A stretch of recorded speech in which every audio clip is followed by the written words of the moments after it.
Welcome, everybody. I think there may be a few folks coming in, but I'm going to try to get this on time. And just want to say my name is David Hart. I'm the director of the Mitchell Center. It's great to have you here. I know many of you have been here before, but you're having trouble, George? I'll bring this closer. Thanks. One of the interesting things about the Mitchell Center is that it's a great place for people from very different backgrounds to learn from each other. And sometimes that's something we kind of do within the academy, so you can have economists talking to earth scientists and talking to tribal scholars, which is a pretty cool thing. But it's especially important for students and faculty, and I certainly count myself among them, to learn about the real-world challenges and opportunities that exist as experienced in government and in the private sector and in non-governmental organizations. And so part of that just is as simple as leaving campus and going out into the world and finding out what's going on there. And a lot of people that have been involved in the Mitchell Center's work do that regularly. It's in fact, I remember one time Mac Hunter's wife, Aram Calhoun, I was looking at some report of what she was working on, and it turned out in 1 year her team had been involved in 50 stakeholder meetings. It's like once a week. I don't know how they did that. But I am happy to say that today we have Tony and Sally Grassi with us, and I'll tell you a little bit more in a sec. But I think at least some of us have gone to see them at least 4 times, and this is our first time of having them come in, and I actually think that's a good ratio for how much we should leave and go meet them on their own ground, the various people who have so much know-how and real-world knowledge. But it's great to have you here today. And why do we do this? Well, basically because we want to grow our collaborative capacity. We want to be more useful partners to society in tackling these really important problems and, if we're lucky, create a better world. So for Tony and Sally, I think I might have talked them into going with the label of sustainability entrepreneurs, but it might also be that it would be even better to call them sustainability visionaries. Very much the work you'll hear about today, and honestly a lot of other great things they've done, are at the kind of nexus of the environment, the economy, and community, the past linked to the future. So you'll hear about a 2-century-old grist mill, but the future as manifest, among other ways, in the education of young people in a really special place, trying to create a better future. And we're very fortunate that they've chosen to do a lot of their work right here in our own backyard in Maine, which makes it all the even more easy for us to kind of go see what they're doing, learn from it, and then also see how we can use our expertise to build that. So with that, the only other thing I want to say before handing it over to Tony is that if you're interested in continuing this conversation, I'm sure there'll be time for just Q&A, but we'll actually be going into room 105, and you can join us for a discussion that'll go for about an hour afterwards. So welcome, Tony. Welcome, Sally.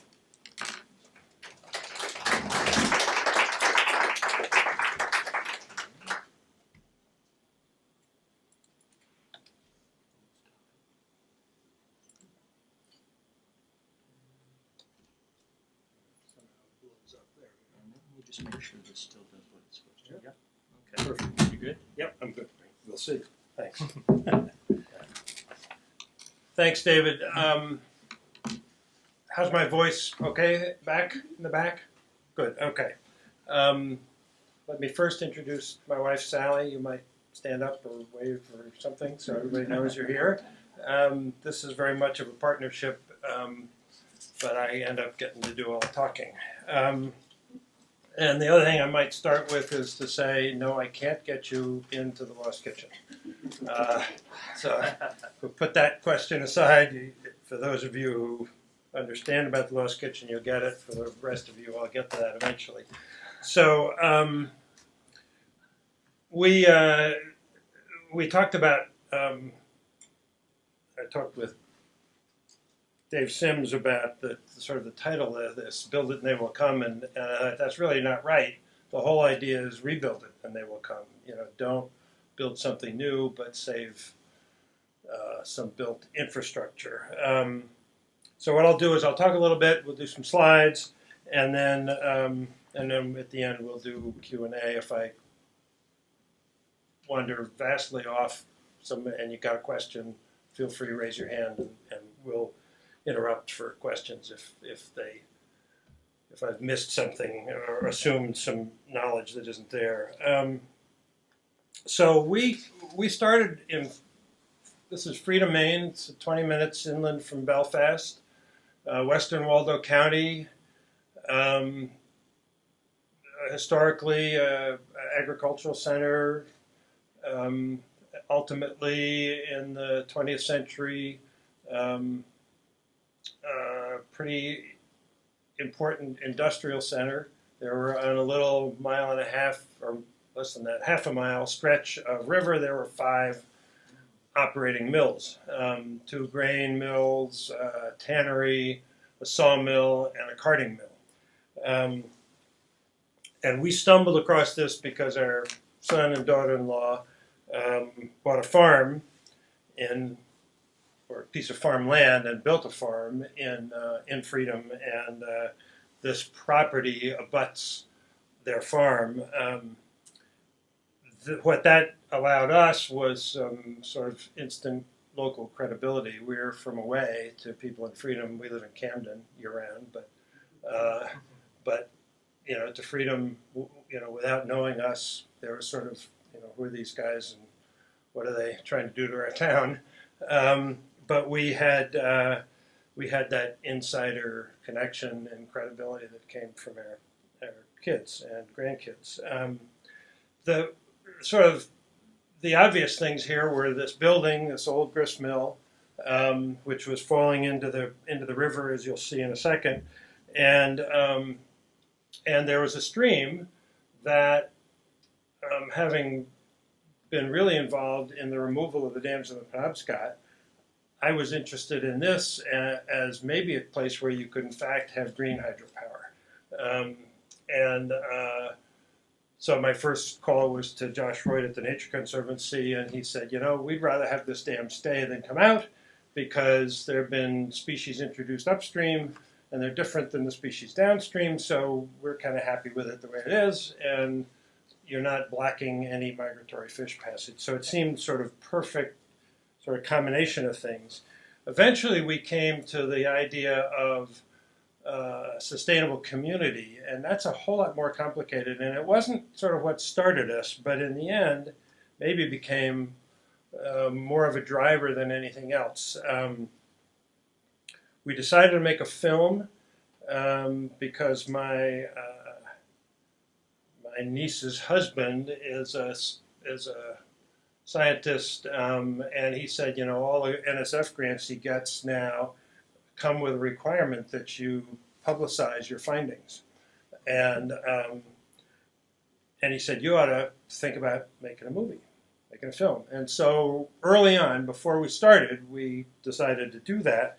And it was the filmmaker, David Conover, sort of probing and prodding that really sort of drew out the idea of sustainable communities as we began to think about it. And we worked with Nancy Smith from Grosmart, Maine, on the film, and she has used that film now in a number of towns around the state to talk about sustainable community. So I'll give you, I'll try to do these. There are a lot of slides. The first are a set of old postcards around the turn of the century, give or take. It's the mill building on the right and the falls in the center there. Here it is a little later. Building had been built, a sawmill built on the left. This is obviously a high water event. That's why they took the picture, and these guys are standing there. This is a little hard to see, but it's from one of the Freedom Academy buildings looking down. One of the things I noted here is the pond is very, very big. Those fields in the back are what are today our son and daughter-in-law's farm fields. This is downtown Freedom, wooden sidewalks. Bustling community, 1,700, population around 1,700. Today it has about 700. Um, every building save the one on the left in this picture is gone. Burned down, torn down. There was a big hotel here, Freedom Academy, a private boarding school was here. Another sort of look down Main Street, again, the old wooden sidewalks. So we arrived, and this is kind of what the mill looked like. You can see in here the how much the building had moved. It was pretty well, had been abandoned in '67, and it showed it. But that wall was the thing that got us. That's the downstream face, and was in absolutely perfect condition. It's really, really remarkable. Everything else was a wreck. That wall was the one we said, holy smokes, they ought to save that. This is looking out the window before we started at the pond and the dam. This is looking sort of upstream at what had been the sluiceway, where the water came into the building during the years when they used water for mechanical power. This is the old dam. That's the dam after we drained the pond a little bit. You can see what sort of condition it was in. This is the, this is one of the old metal turbines that we found in the building. There were two, one of them was gone, one of them was still there. This is what the basement looked like, just a cobbled together, sawed off beams, cedar posts just jammed in, holding the upstairs together. This is underneath some of the additions that have been put on the building, just posts on dirt, or posts on sawdust, as the case may be.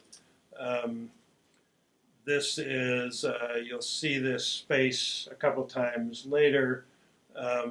That's an old boiler that had been used across the river and is now in, we put it back in this same space, but we had to recreate this space because it had all collapsed. This is what the inside used. Most recently it was a dowel mill, so there's lots of inventory and so forth. Pretty much of a wreck. I fell through the floor up to my waist. Fortunately, only one leg, not both, at one stage, as we were sort of sniffing around inside. This is up in the attic. There was a lot of gearing and stuff to run the mechanical power up in the attic.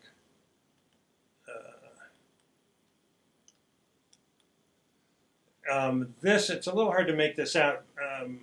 Maybe it's a little easier from back there, but this is the reason this project happened. I was feeling kind of depressed about it, and a fellow named Aaron Sturgis, who's a historical timber framer, came and visited the mill as part of Maine preservation, and he wandered around and he took a look at this joinery and said, this is worth saving by itself.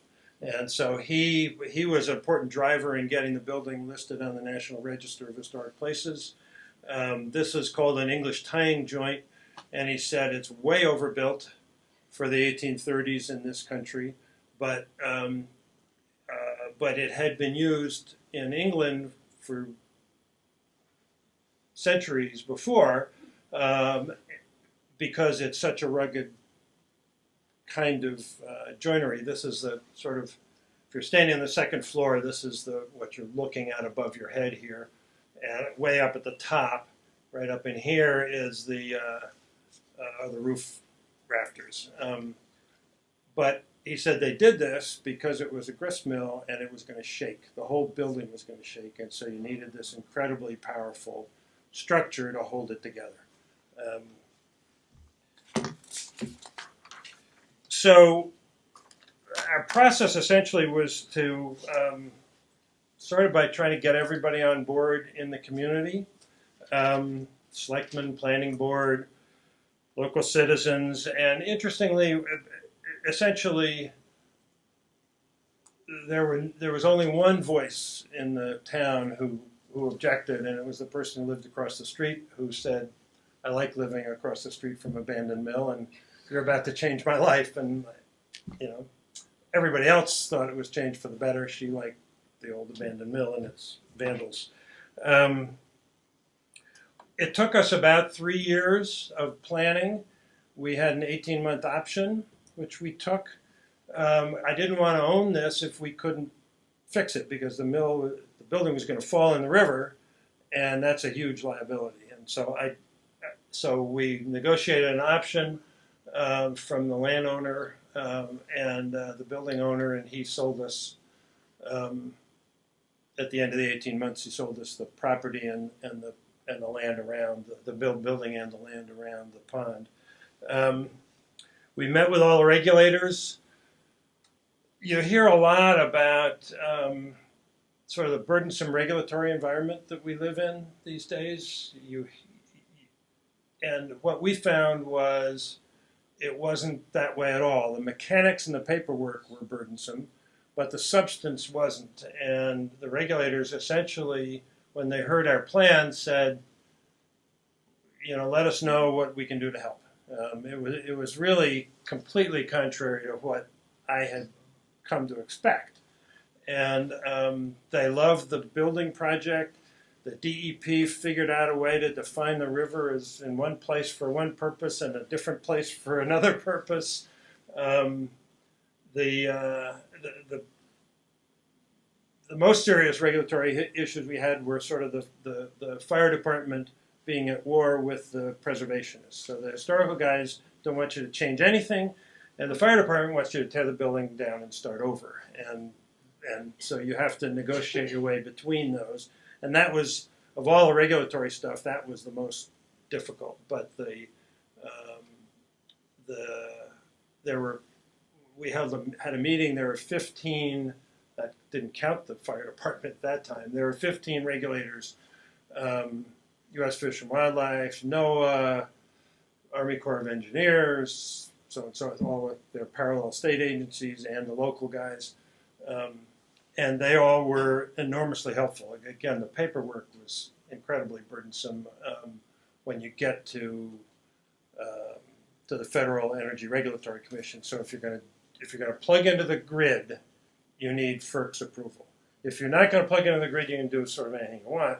FERC doesn't. I mean, you have to deal with the other regulators, but FERC doesn't care. As soon as you plug into the grid, you're into a system that's pretty burdensome. One of the funny things is they send me emails, letters. They send me an email saying, "We've posted a letter to you on the website," and I go on and I'm not allowed to have access to it because this is deemed to be Homeland Security critical energy infrastructure. And so I call them up and say, wait a minute, what's the letter say? And we have to go through this long song and dance, and then they finally mail me a copy, and it's a little silly. But we started with no tenants in sight. We just said, this is a cool place. It's a great resource, and it ought to get saved. And somehow or other, some tenants will come along. That's the build it and they will come. We sort of took it on faith. Our idea was to try to create space that would serve the local community, which is a farming community. Western Waldo County is heavily farming. So we were thinking grain grinding, flash freezing perhaps for local farmers so they could do their CSAs in the wintertime, those sorts of things. And then our daughter-in-law, who grew up in Orrington, right down the river, began to think about it, and she said, what this community really needs is a school to supplement the homeschooling activities. A lot of homeschooled families in Western Waldo County. And so she approached our daughter, Lori, and said, what would you think about starting a school? Lori had been a teacher, got her education degree out in at Mills College and had taught in their laboratory school for a long time, and then had taught in Belgrade Lakes here. Had taken time off to have children, and so Lori decided this was sort of the moment and the place. She had a number of other places she could have gone that would have been rent-free. This is not rent-free to her. But it was the building and the sort of outside environment that was the real draw for her in terms of educating children outdoors and having them understand their place. So it's very much sort of place-based education. And then Polly next. So I was sort of halfway through the construction process. We had to suddenly shift gears and provide what a school would need. A bigger septic system, it goes on and on. So then we Polly suggested we actually had a handshake with a woman to grind grains in here, and Polly suggested that Aaron French, who had run the Lost Kitchen in Belfast, talk to us. And make a long story short, we ended up with Aaron as our tenant. A lot of people thought, "What are you, nuts? You'll never make a restaurant work in Freedom, Maine." But lo and behold, it's become an enormous success. The building process took a year, so I'll take you through some of the horrors we lived through. So you start by building scaffolding inside the building. We all think of scaffolding outside. Here you had to build it inside to hold the building up. And so all the scaffolding was in the basement. We took out the other stuff and built this all around it. See, all these support beams are still there, and we had to build the scaffolding around them before we could remove them. The additions, there was a center building that was the original mill that was incredibly well built, and the additions that were all built in the 20th century were complete junk. They're stick built, slapped on, nobody cared. It was a mess, and so we ended up having to tear them all off. Nothing like a chainsaw and a pulp truck. So that's how we got this addition off. This is what it began to look like as we removed the addition. There's that boiler I was talking about down in the bottom. The building, it turns out, this is Aaron Sturgis, the genius behind the reconstruction. This whole stone foundation was gone. 2/3 of it on this one side was gone.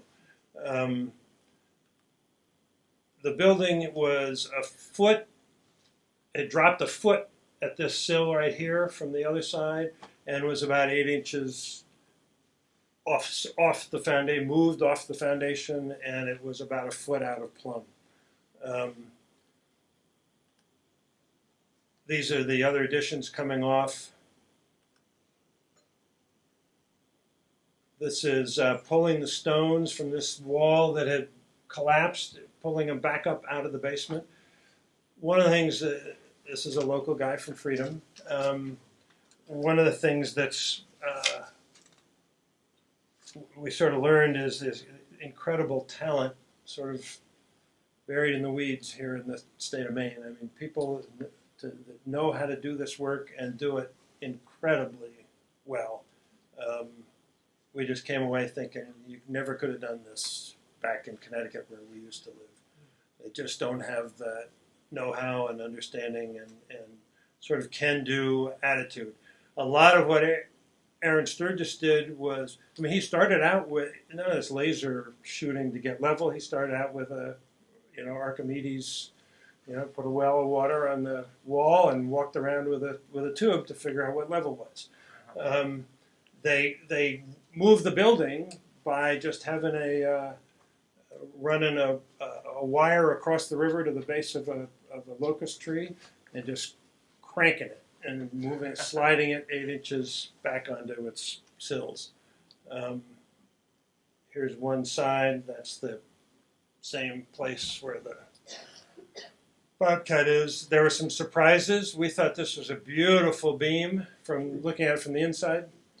Once we took the siding off, turns out the squirrels thought it was a beautiful beam also. This is the turbine coming out. We were able to extract it without damaging it and saved it.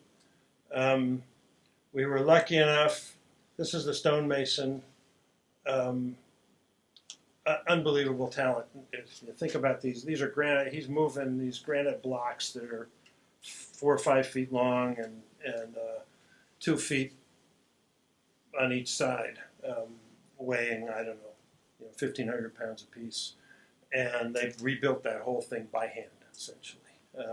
And here we found an old millstone across the street in somebody's garden. Millstones don't go very far, it turns out.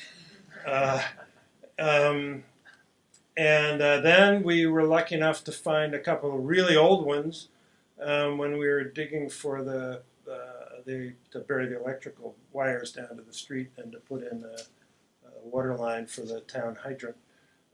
So we found, this young guy has sort of become a good friend, and he sort of knew what he hit when he hit it. Right? He could have easily destroyed it with his backhoe, but he said there's something fancy here. And we found 2 of these that were buried. These are the original stones from the 1830s. So here we're beginning to rebuild the wall.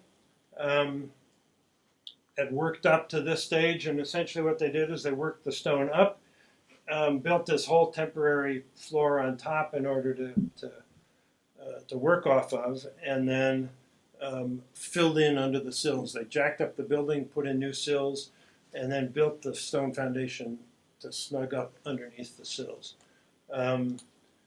These are the timbers cut locally. This is local hemlock, cut by Viking Lumber down in Belfast, and they would work the ends of them. This is the ingenuity that I love.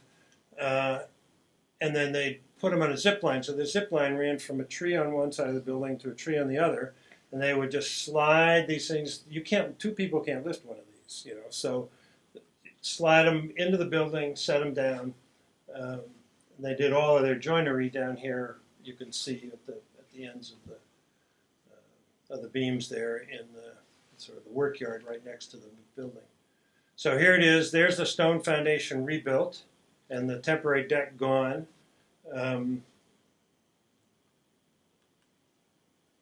We had to clean all the stuff. This is a woman from Belfast who came out for about 3 weeks and cleaned every piece of iron in the place so we could save it. This is the rebuilding of the access from the pond into the turbine that's going to go in the basement. Sort of the crowning event was this bridge that was built in Rockport and trucked up there, and they had a big crane that just picked it up, lifted it right over the building, and set it into place. This will give you a sense of how these guys felt about working on this project. These are all 3 local guys, incredibly proud of the work they've done. The one in the center, Jim Warden, was the foreman on the job, and he continues to work on the mill with me, particularly on the hydropower stuff. Here's the lowering the penstock, so the water's coming out of the dam. You saw them installing that, and this goes down and runs into the basement to feed the turbine.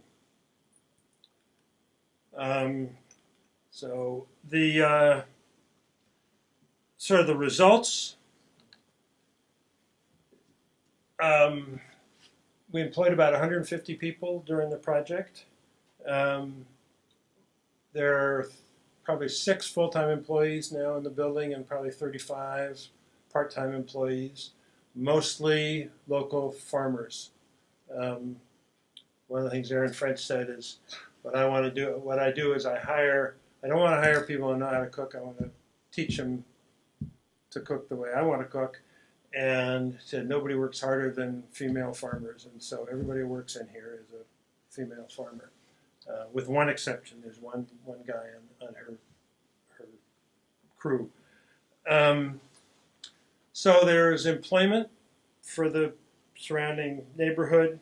Education is a huge part of Sally's and my life up to this point, and sort of the idea this is a one-room schoolhouse, kindergarten through 8th grade, 3 days a week. And, Lori says I can teach in 3 days a week what I could teach in 5 days in a public school because I don't have all of those constraints and restrictions. And the older kids teach the younger ones. It's really a magical learning environment.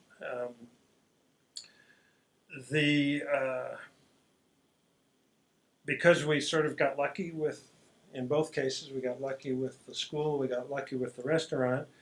We're sort of about teaching the world about farm to table and the importance of good quality food, organic, sustainably harvested, sustainably grown foods.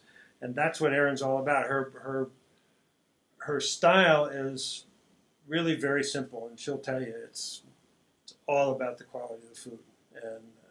And we sort of learned over the years, a carrot grown on our son's farm tastes different than a carrot you buy in the store. It just does. And it has to do with the nature of the soil and that particular place.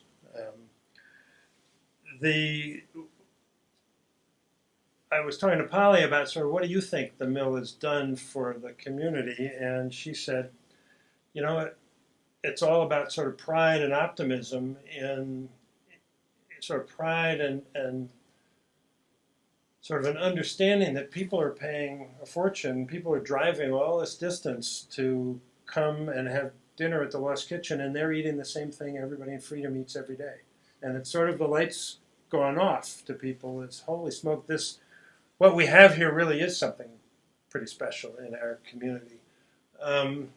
The other investments have been made in the village. There are a couple of young families who have moved in with little children. The last building of Freedom Academy was taken by the town for back taxes and was about to be torn down. The Historical Society stepped in and said, we'll buy it and fix it, restore it. There are a couple of other old buildings that have been bought by new young families, and they are basically gutting them and starting over, rebuilding them from the foundation up. There's an art studio that's about to open right across the street. There's another little business, sort of a part-time antique dealer, sort of in a different direction, but across the street also. So, in time, hopefully, this sort of helps really bring back the town of Freedom. And it's not, in a way, we won't know for another 25 or 50 years in a sense, but as Sally and I have thought about it, sort of our conclusion is, in 25 years, the Lost Kitchen will be gone, the school may be gone, who knows, but the building will still be there. We've done something that's going to last another 200 years, and somebody else will make some use of it, and it can be an anchor in this community. And in part, it's interesting. The Lost Kitchen has helped teach this story of sustainability. People come in, they go into the basement, they see what we've done, they see the hydropower system, they go upstairs and see how the building's been preserved in its original. And that's what makes it a cool place. It's, yes, and Erin will be the first to tell you this would not have worked in Belfast. Her restaurant works in large part because it is in this incredibly beautiful place. Nancy Smith, I mentioned from Grow Smart, has taken the film and has gone to other communities to talk about their visioning, what should their community be, how do they think about the assets in their community. So she's been to little towns, Wilton and Canton, up near Jay, Bucksport right after the mill closed. She did a sort of a visioning session there. She's been to Millinocket, East Millinocket, to talk about the future of those communities, because the film is about sort of this idea that you can sustain community. One of the sort of lessons learned. Interestingly, I think we did it ass backwards. It ought to be The first thing ought to be sort of a town vision. We sort of arrived, and the town sort of didn't know what to make of us in a way. I remember one of the selectmen saying, "Does he have any idea what he's getting into?" sort of. But it, in a sense, it makes a lot more sense if you sort of create a vision for your town. And I think of what's happening in Wayne. In Wayne, Maine, there's an organization called Sustain Wayne, and they're starting in the right place. Sort of, what do we want this community to be? What are its great resources? How do we build this into a sustainable community? That's really ought to come first, and a lot of this would have we stumbled along and got lucky. But if we had had that in place in the beginning, there would have been sort of more purpose to it, and maybe we wouldn't have had to get quite so lucky to make it happen. These projects are complicated, and the hydro engineering is expensive. The costs of doing this were, of course, larger than we thought they would be. That's sort of the way it is. And it just takes a lot of hard work. I mean, the hours and hours and hours that we spent out there making decisions every day, working with the architect, working with the builders, so on and so forth. It's it is a labor of love, and I would do it all over again in a minute if I could. It was so interesting, such an incredible learning experience, and hopefully in time we'll have a big impact. Everybody always wants to know about the financial ramifications. So we did this. We chose to do this as a for-profit enterprise rather than a nonprofit. So there was a sort of a gating moment where we had to decide. And Sally and I have spent our last 25 years working with nonprofits as volunteers, and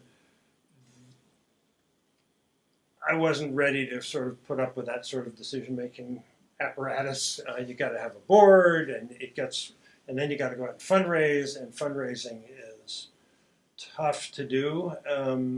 And I wanted to be able to do this faster, and so we decided we would do it as a for-profit enterprise, and we're the only decision makers. So we didn't have to check with anybody on anything. At one point, the town started talking about maybe we should take the hydropower another quarter of a mile downstream and run this penstock all the way down, and we picked up 25 feet more of head. And I thought, nope, nightmare.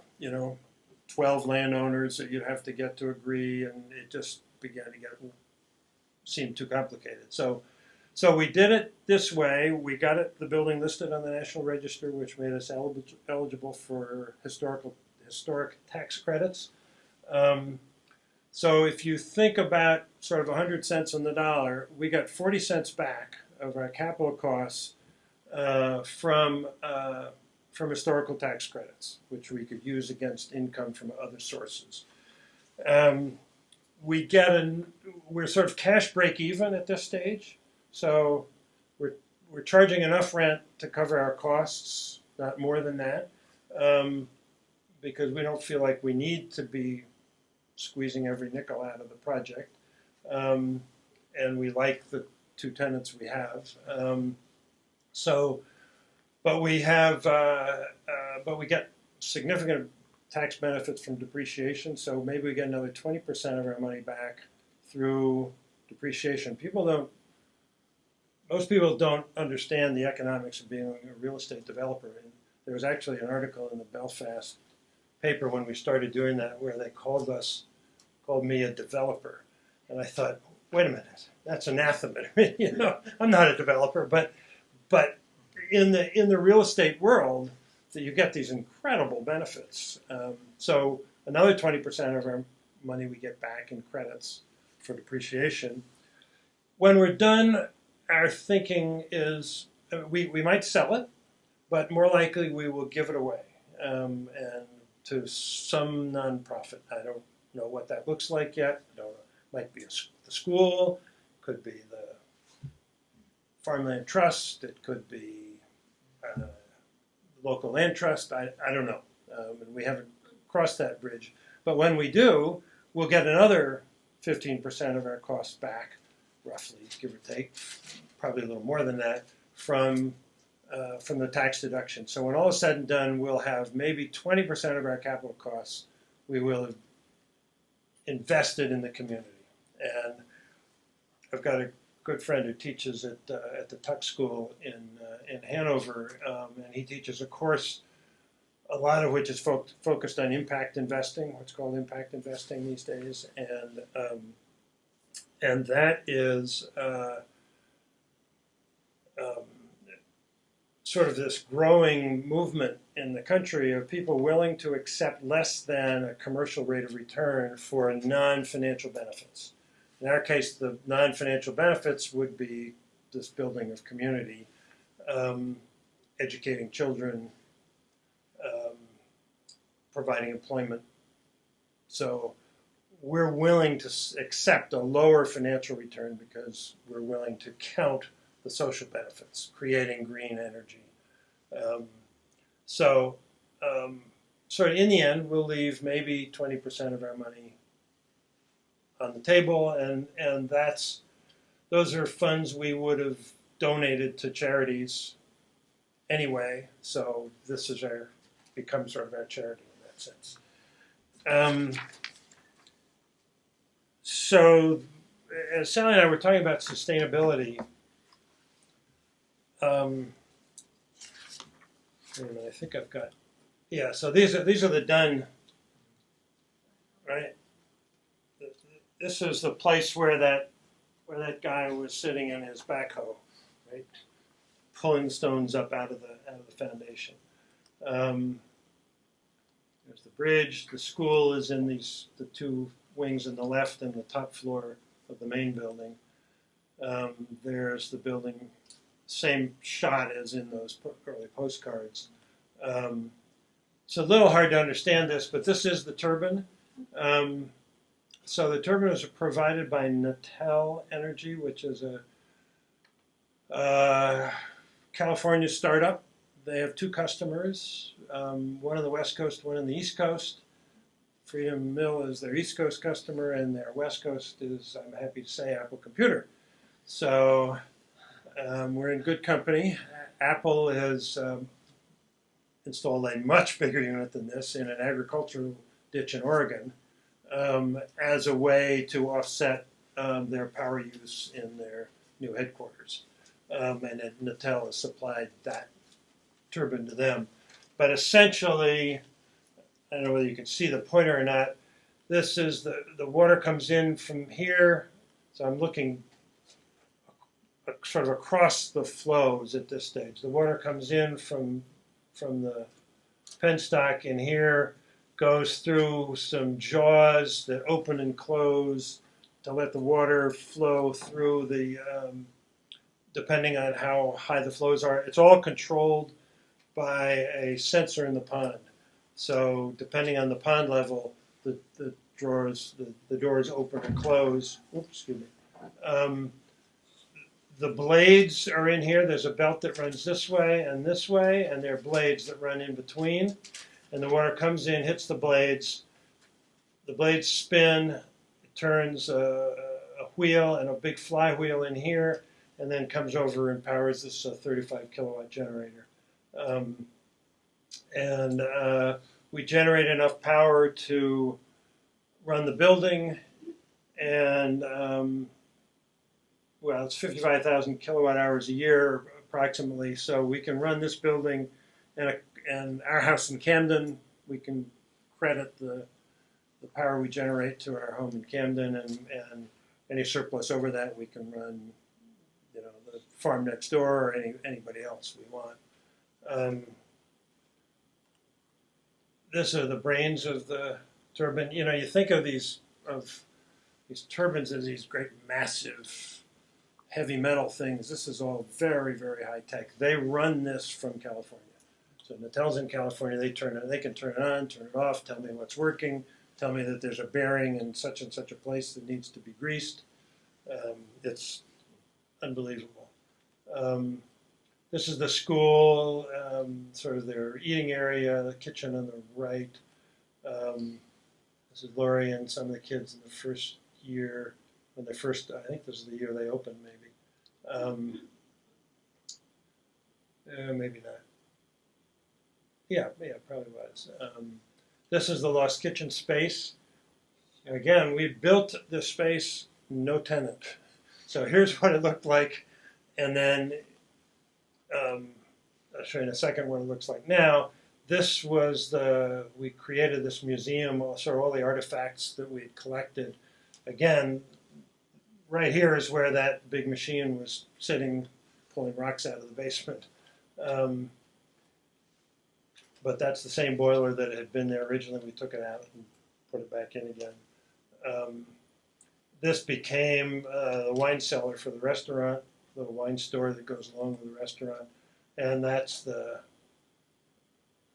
Lost Kitchen with its seating in place. The stove and stuff is off to the right here. She cooks upstairs and does all the food prep and stuff downstairs. And that's the end of those. So sustainability, as Sally and I were talking about it, so the building's obvious. The hydro, I think, is obvious. Community, it strikes us as a much more complicated question. What is a sustainable community? What are people talking about? And, as we sort of thought about it, it's, kind of what are the critical values in a community that make it sustainable? And a lot of these, I think, were at play here. Sort of craftsmanship, sort of pride in your work, curiosity. All the guys working on this project were really into it. I mean, this was really fun for them and really challenging and stimulating. A joy in learning, the school is a critical piece of that. That has to, I think, exist in a community. You need resilience. You think about the communities that have not survived well. Dependent on one company, one industry, is Millinocket being sort of a classic example.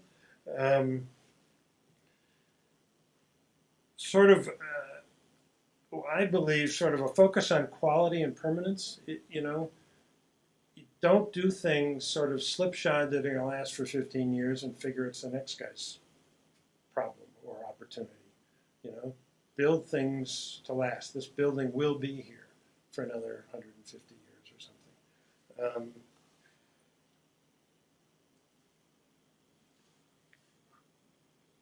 Sort of honoring the past. It seems to me to build community, you need a connection with the past as well as with the future.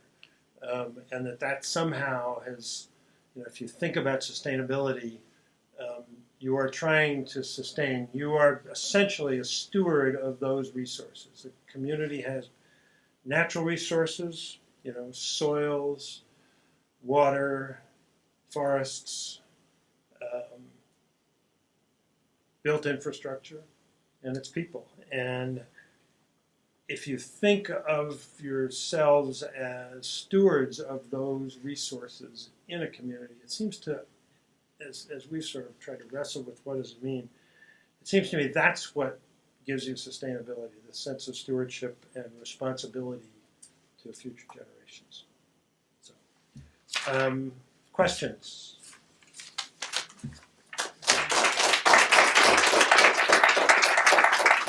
Okay. Sally, did I miss anything that we talked about? We're okay for a moment? Yes? Maybe you said, but when did you open and how long was the process after your 18 months?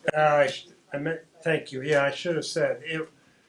Because we took that 18 months, we got all the regulatory stuff, all of the engineering done, we got all of the dam permitting done, we got the listing on the historical register, so that we bought the building on April 1st. Go figure. And we were done a year later. It took 1 year to do all that construction because we had it we didn't have to stop and wait and re-engineer and so on and so forth. Yes.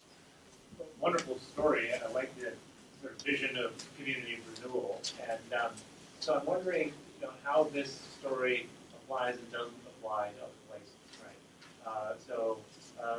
Being in New England, there's a part of me that says, the mill, yes, we can do this in so many places.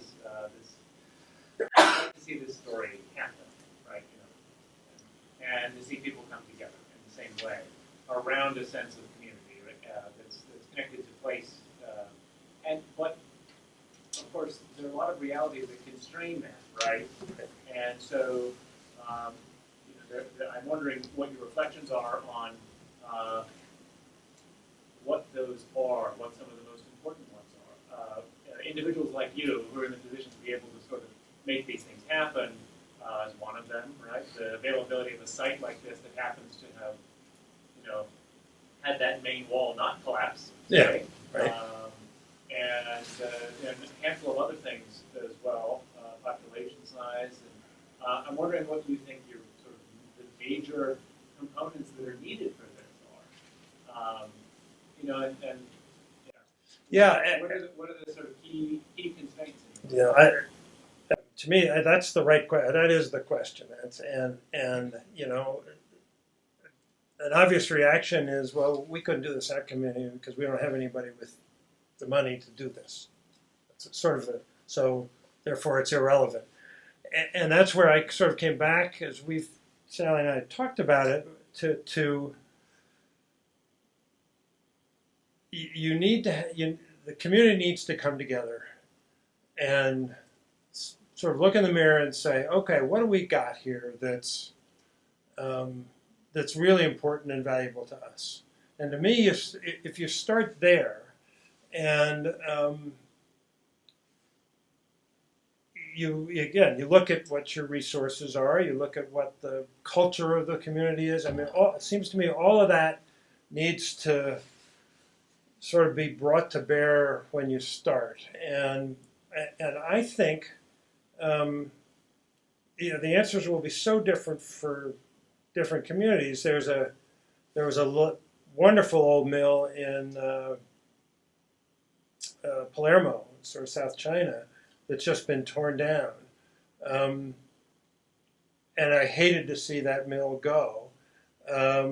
But that's a place where that's really important to migratory fish, right? So they've taken the old mill building and they've moved it, and they're going to open up the dam and have ladders so that alewives can pass there. So that will suddenly be a new resource for that community, right? Alewives have turned a lot of communities around in the opening up of not just the Penobscot, but Damascus, other places. So, I think that's where it sort of starts. And then, I think you're going to attract the capital to get these things done, sometimes on a for-profit basis and sometimes on a non-profit basis. But somehow it's got to start there because, and watching Millinocket now is really going to be interesting. Millinocket, East Millinocket, Medway. And they, with some help from the Nature Conservancy, they are doing just that. They are going through this visioning exercise. What do we want to be when we grow up? Sort of how should our community look? And those have been communities that have been really divided over the park. And they're suddenly now sort of coming together.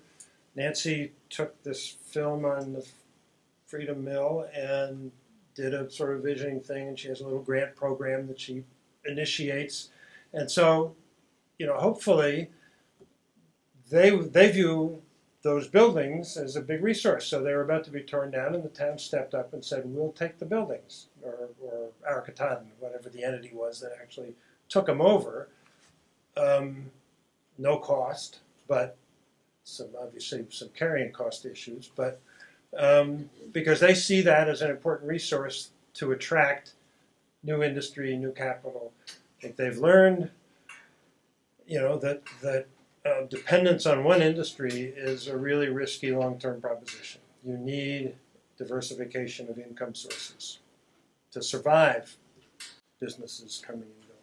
Yes, ma'am. I hate to be a wet blanket, but how do you keep things like this from being sort of gentrified, sort of the people, who have the connections, who have the money, who have knowledge of how things work?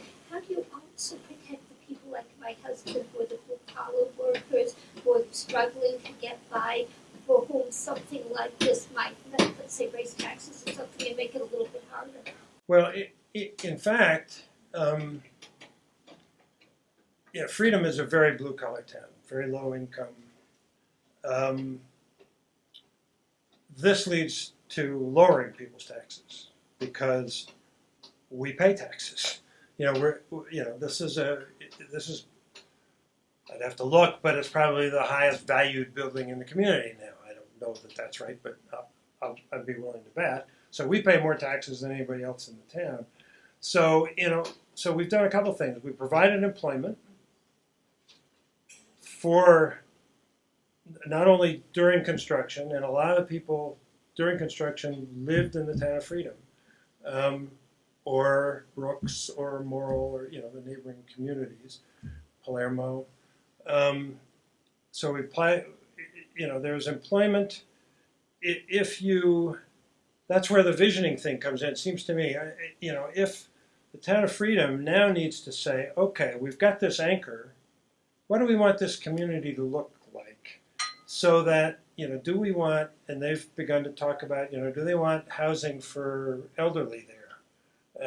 Something that a lot of people in the community are worried about and are interested in. So is that something that they want to do? If you're going to do that, then you need to have a sewer system. If you have a sewer system, these things have ripple effects.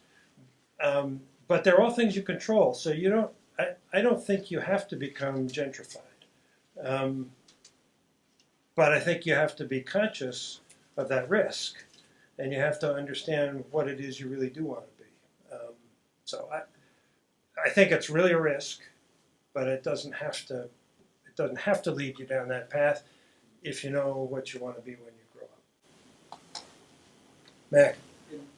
I don't think this fabulous and inspiring story, but I think it can operate at many scales. I mean, when you talk about something like this happening in the Bucksport or Millinocket, that's a really much larger scale, but even on smaller scale, significant things happen.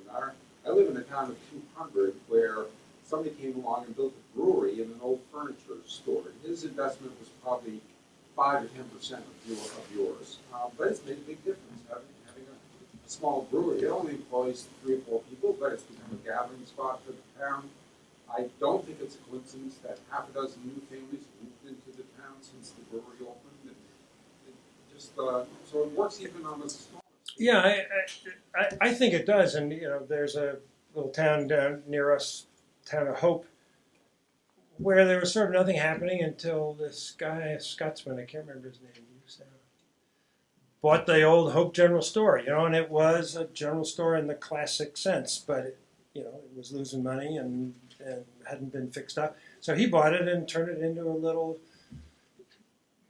deli gathering place, pizzas, and all of a sudden this little town center in Hope feels like a very vibrant kind of a place. So, Wilton, Canton, these are tiny little towns up near Jay, and they're doing the same thing, and for some of them it's the outdoors, it's their sort of connection with the outdoor world that they want to sort of build on. So there are a lot of different ways to skin the cat, I think. So this conversation not only could go on, it will go on.